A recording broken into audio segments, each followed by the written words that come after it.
This is the CBS Evening News with Walter Cronkite.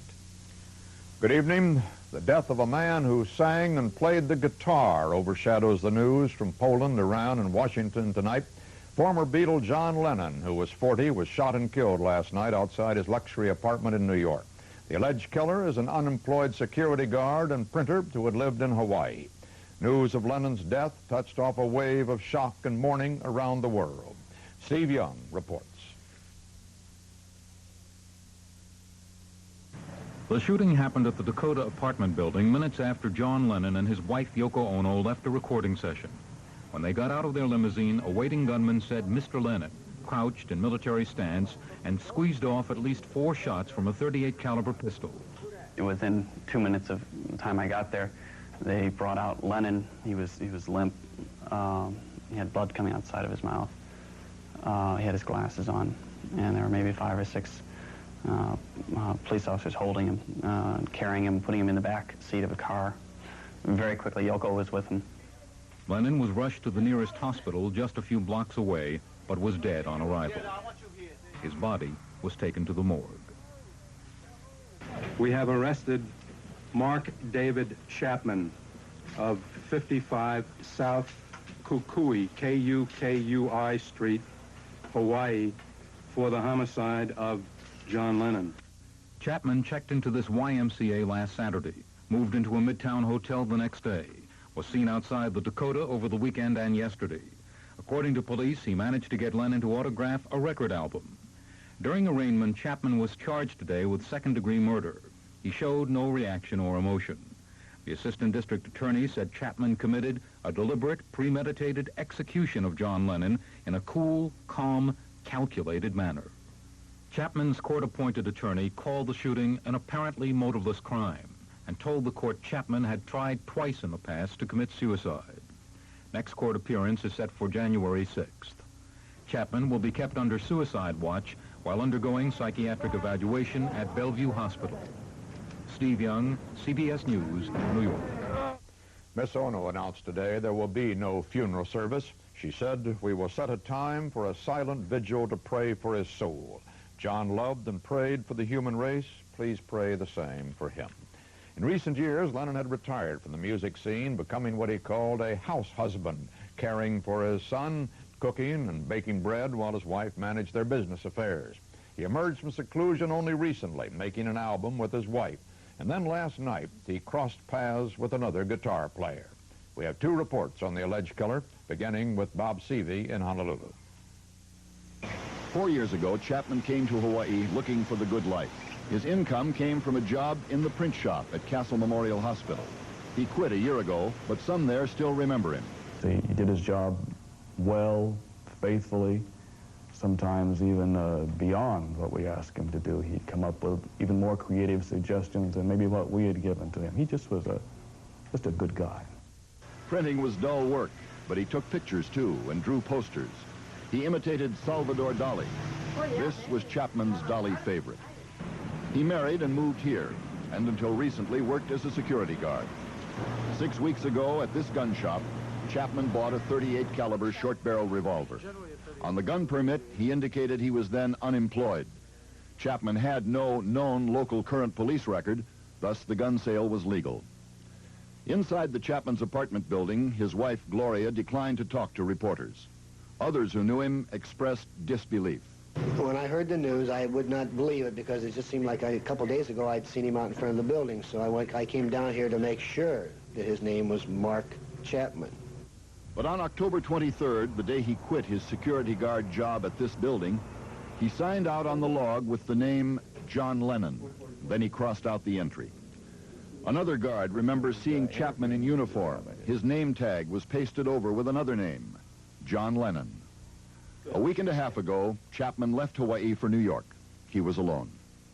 Bob Seavey for CBS News, Honolulu. David Chapman was born at Harris Hospital in Fort Worth on May 10, 1955. His father was an Air Force staff sergeant, but little is known about the early years spent at this Washington Street home in Fort Worth. Friends say that shortly after entering Columbia High School in Decatur, Georgia, he became somewhat of a loner. He is remembered for his Army fatigue jackets and long hair in the 9th grade.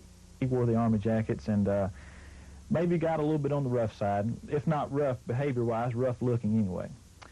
But the thing that I think I remember about Mark is that it seemed like the 11th grade, Mark became involved in the Jesus movement. In his last 2 years in school, he became known as a Jesus freak and always wore a cross around his neck. His only extracurricular activity at school was the chorus, although he did play guitar in a rock band for a brief period. Friends remember his large record collection that included many Beatles records. He is said to have been a fan of John Lennon since childhood. After graduation, he apparently had to sell part of that record collection in order to pay for his move to Hawaii. His father, who worked for an Atlanta bank, remained in his home today, saying only that he would have no comment. Bruce Hall, CBS News, Atlanta. In Tokyo, Yoko Ono's younger brother said he wanted his sister to return to Japan, where she doesn't have to worry, he said, about gunshots anymore.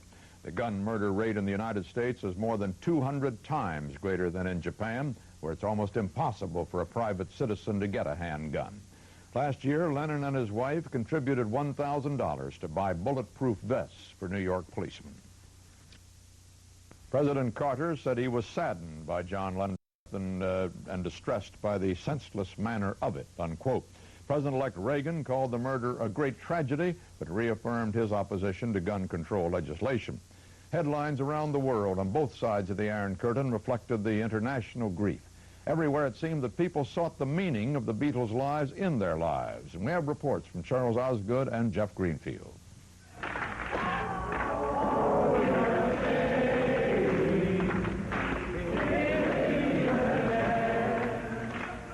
When word of what had happened got out, many people felt compelled to go to the Lennon's building, to stand outside and lend their presence to the night, and in their own rough way, to sing.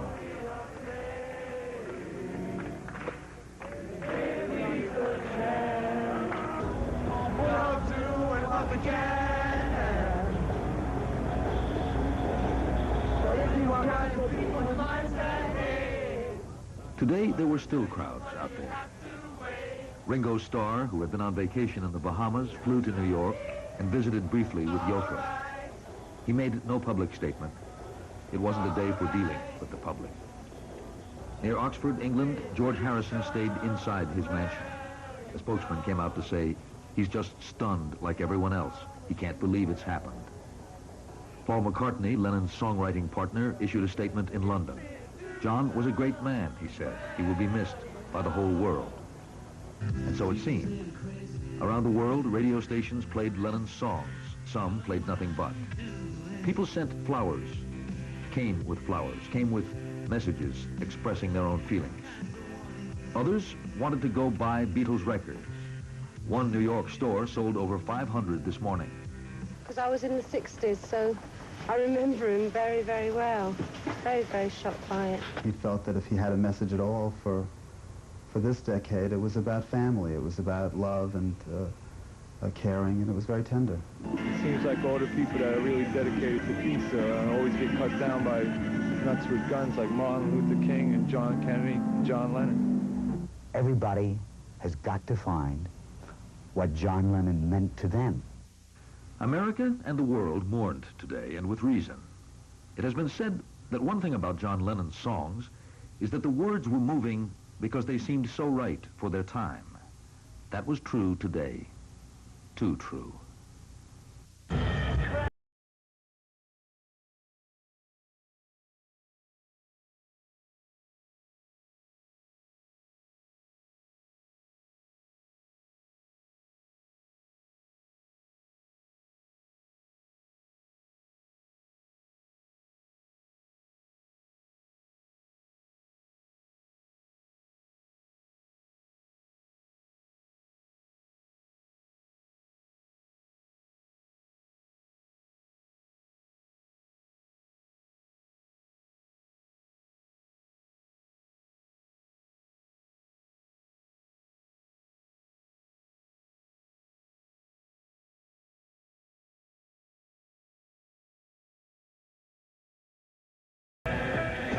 Charles Osgood, CBS News, New York.